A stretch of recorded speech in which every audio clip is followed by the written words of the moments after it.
In this lecture, we are going to study what refraction at spherical surface is.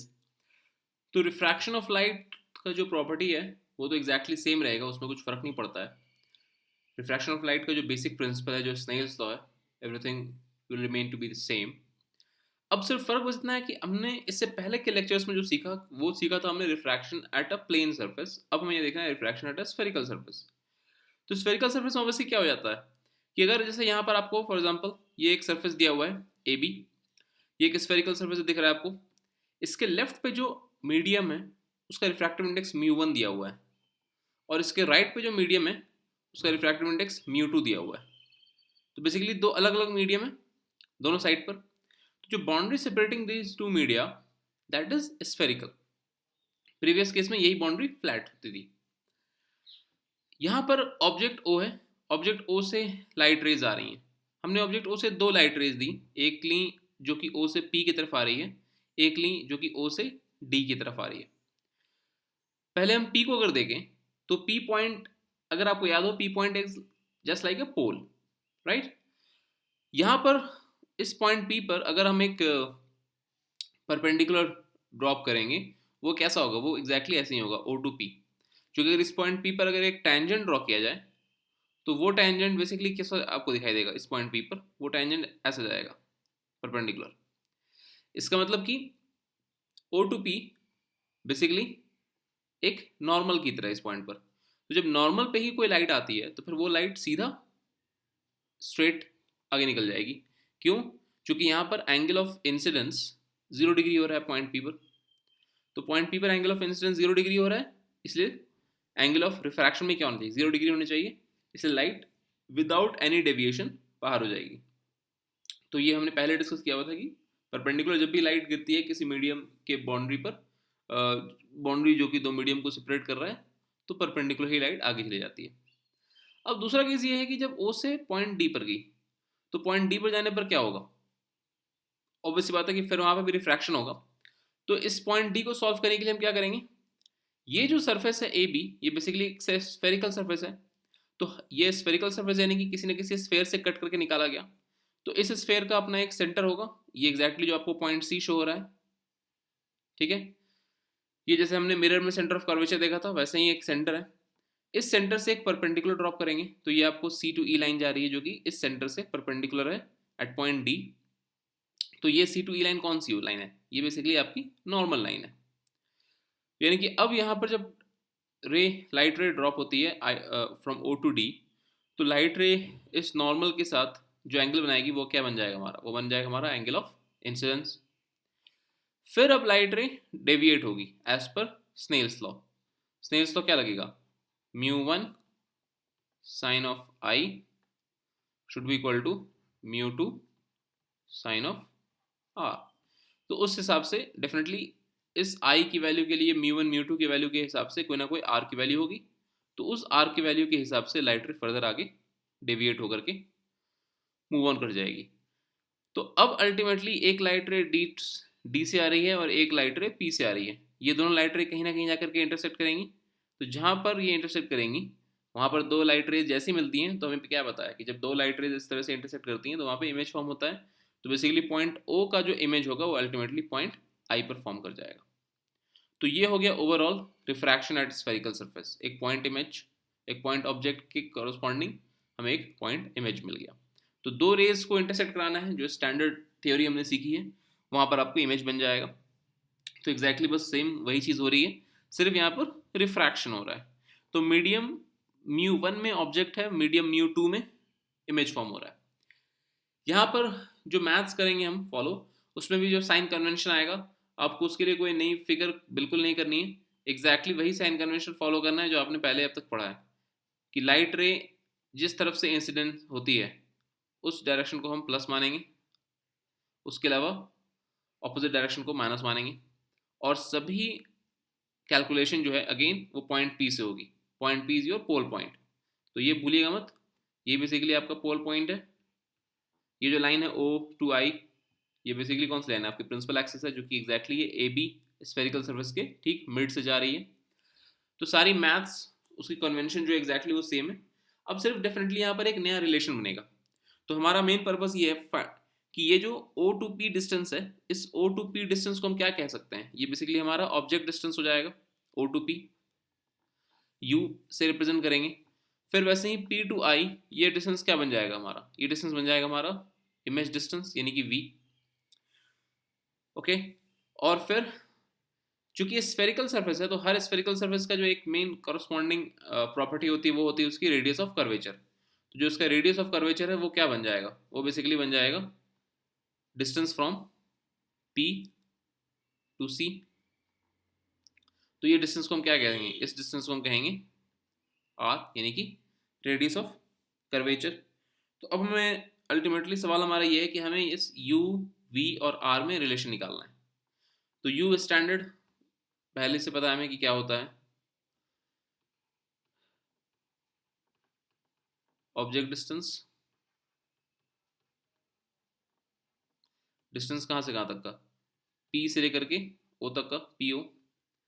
V image distance,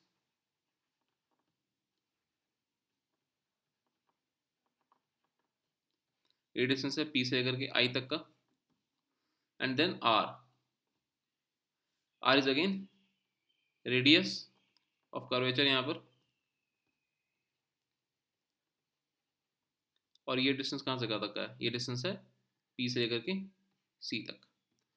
fair enough. तो अब हम इनके बीच में relation निकालते हैं कि ये रिलेशन कैसे आ रहा है। तो अगेन थोड़ी बेसिक ज्योमेट्री अप्लाई होगी यहाँ पर। तो पहले तो हम स्टार्ट करते हैं ट्रायंगल OCD के साथ। OCD ट्रायंगल दिखाई दे रहा है आपको। इस ट्रायंगल के कॉरस्पॉन्डिंग अगर देखा जाए तो एंगल I क्या है, एक्सटीरियर एंगल है, और इस एक्सटीरियर एंगल के कॉरस्पॉन्डिंग जो दो इंटीरियर ऑपोजिट एंगल है वो है एंगल अल्फा और बीटा। यानी कि यहाँ पर हमें कैलकुलेशन क्या मिल जानी चाहिए कि alpha plus beta should be equal to angle I, right. उसी हिसाब से फिर हमारे पास एक और रिलेशन मिलेगी अगर हम देखें यहाँ पर ट्रायंगल DCI।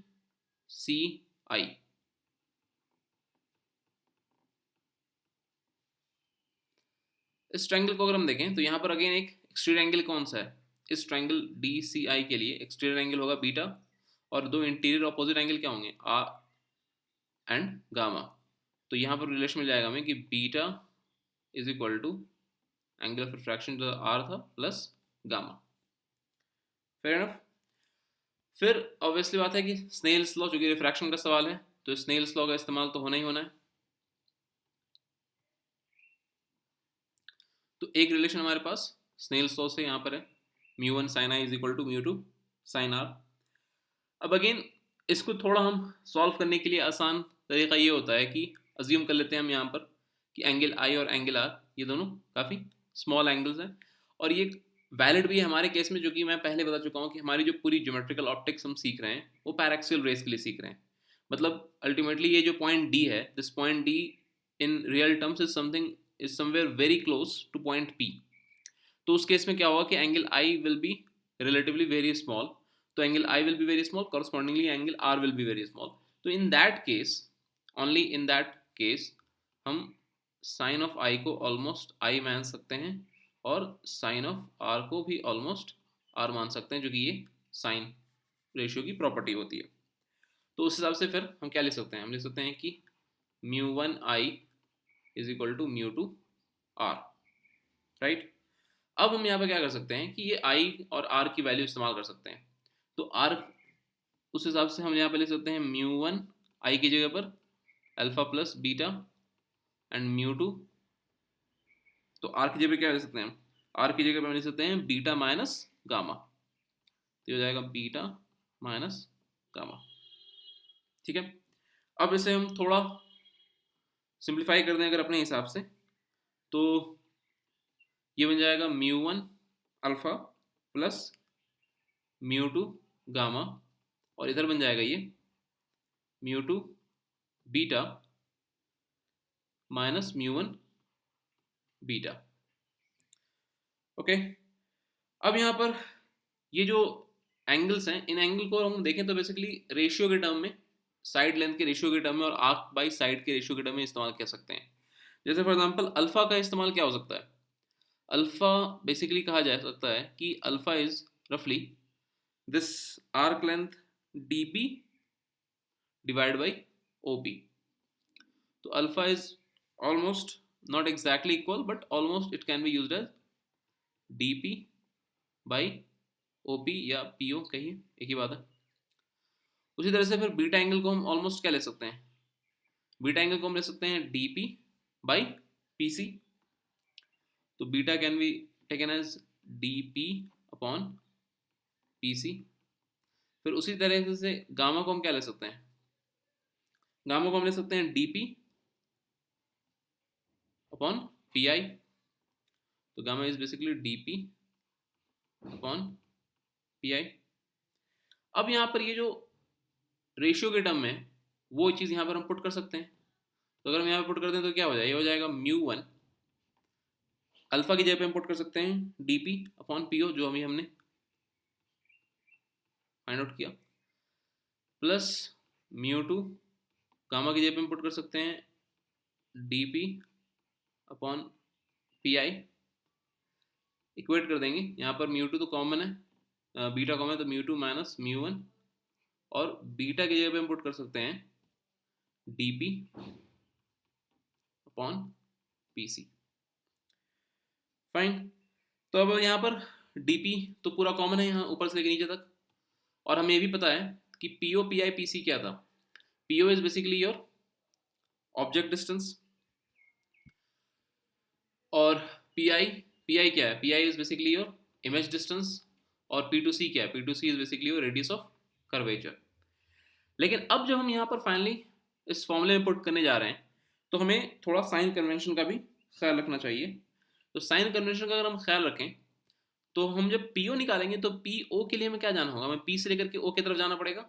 जब हम पी से ओ की तरफ जाएंगे तो साइन जो हमारा कन्वेंशन है, साइन कन्वेंशन, उसके हिसाब से हमें किधर जाना है, हमें उसके ऑपोजिट जाना है। यानी कि पी ओ बेसिकली हम कह सकते हैं कि P O should be what, P O is basically minus of U. वही जब हम पी आई निकालने के लिए जाएंगे तो पी आई के केस में हमको जिस डायरेक्शन में लाइट आ रही है, इंसिडेंट लाइट, उसी डायरेक्शन में आगे बढ़ना है। यानी कि इस केस में हम क्या कह सकते हैं, इस केस में कह सकते हैं P I is basically just V plus. फिर अगर हम पी टू सी की जाएं तो P to C is again what, it's again in the direction of light of incidence. तो पी टू सी को हम लिख सकते हैं जस्ट प्लस आर। तो एक ही डायरेक्शन था, ऑपोजिट जाना पड़ा, वो पी टू ओ वो बन गया माइनस यू। तो फिर अगर इस फॉर्मूले में देखें तो फिर इस फॉर्मूले में हम फाइनली क्या कर सकते हैं, we can start with this term mu two term, DP तो तीनों कैंसिल हो जाएगा, तो DP is basically cancel out. तो पहला टर्म अगर हम म्यू टू, तो mu two divide by P I आ जाएगा, mu two divide by P I क्या है वी। तो पहला टर्म हमारा हो गया म्यू टू बाई वी। फिर दूसरा टर्म है mu one by P O. तो पी ओ क्या है, P O is minus of U. तो जब हम माइनस ऑफ यू पुट करेंगे तो ये क्या बन जाएगा, ये बन जाएगा minus of mu one upon U. ठीक है, equated with mu two minus of mu one divide by P C. तो पी सी क्या है, P C is your basically are.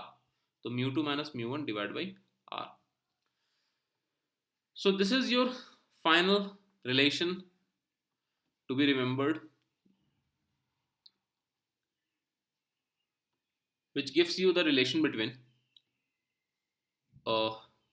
image position, object position, and radius of curvature, and obviously refractive indices of the two media involved beyond on the opposite side of the surface AB.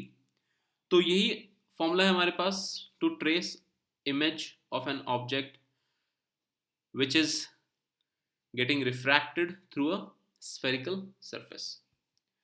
तो spherical surface पे जब भी refraction होता है तो उस केस में हम क्या करते हैं, second medium divide by image distance minus first medium refractive index divide by object distance is equal to mu two minus mu one by radius of curvature. और यहाँ पर भूलिएगा मत कि ये फॉर्मूला अल्टीमेटली जब भी इस्तेमाल करना है तो साइन कन्वेंशन को अप्लाई करते ही इस्तेमाल करना है। ठीक है, तो जस्ट इस फॉर्मूले को प्रैक्टिस करने के लिए एक एग्जांपल अब करते हैं हम। तो ये हमारे सामने फिगर है जहाँ पर एक ऑब्जेक्ट O है, एक स्फेरिकल सरफेस दिख रहा है आपको, और स्फेरिकल सरफेस की एक तरफ लेफ्ट हैंड साइड जो मीडियम है उसका रिफ्रैक्टिव इंडेक्स 1 दिया हुआ है, राइट हैंड साइड जो मीडियम है उसका रिफ्रैक्टिव इंडेक्स 1.5 दिया हुआ है। इस पॉइंट से, ये जो पॉइंट है यहाँ पर, इस पॉइंट को आप ऑब्वियसली पोल के नाम से जानते हैं, तो फिर इस पॉइंट से जो ऑब्जेक्ट है वो 15 सेंटीमीटर की दूरी पर है, और सी ये जो है, सी बेसिकली क्या हुआ, सेंटर ऑफ कर्वेचर, वो 30 सेंटीमीटर की दूरी पर है। तो लाइट जो आएगी, लाइट ऑब्वियसली इस ऑब्जेक्ट ओ से आएगी, तो फाइंड आउट करना है हमें कि what is basically V. Formula हमारे पास यही है। अब इस फॉर्मूले में हम वैल्यूज पुट करते जाएंगे। तो म्यू टू क्या होगा, सेकंड मीडियम, यानी कि 1.5, तो 1.5 डिवाइड बाई वी निकालना है हमें, वी अननोन है, साइन की उसके में पुट करने की जरूरत नहीं है, माइनस म्यू वन क्या है, mu one is 1 divide by you. अब यू क्या है, ऑब्जेक्ट डिस्टेंस, तो आपको क्या लगता है यू क्या होना चाहिए, पी से हमें ओ तक जाना है, यानी कि जो इंसिडेंट लाइट है उसके ऑपोजिट जाना है, मतलब you will be minus of 15। तो यू की वैल्यू यहाँ पर हम क्या पुट कर सकते हैं, minus of 15 equated with mu two minus mu one, यानी कि 1.5 minus of 1 divide by R. R क्या है, रेडियस ऑफ कर्वेचर। तो आर क्या होना चाहिए, आर के कैलकुलेट करने के लिए आपको पी पॉइंट से सी की तरफ जाना है, मतलब कि इंसिडेंट लाइट के डायरेक्शन में ही जा रहना है। तो मतलब आपका आर क्या होगा, वो होगा पॉजिटिव, यानी कि डिवाइड बाई जस्ट 30। ओके, तो एक बार साइन, सही साइन से हमने वैल्यू पुट कर दी, फिर ज़्यादा मसला नहीं होता, फिर जस्ट क्या करना है, फिर जस्ट कैलकुलेट करना है। तो आप यहाँ पर कैलकुलेट कर लो खुद को, ये खुद से ये कैलकुलेट कर लो। आई होप उसमें आपको ज़्यादा प्रॉब्लम नहीं होनी चाहिए। तो आफ्टर कैलकुलेशन आपको जो वी आएगा वो आपको आएगा -30 सेंटीमीटर।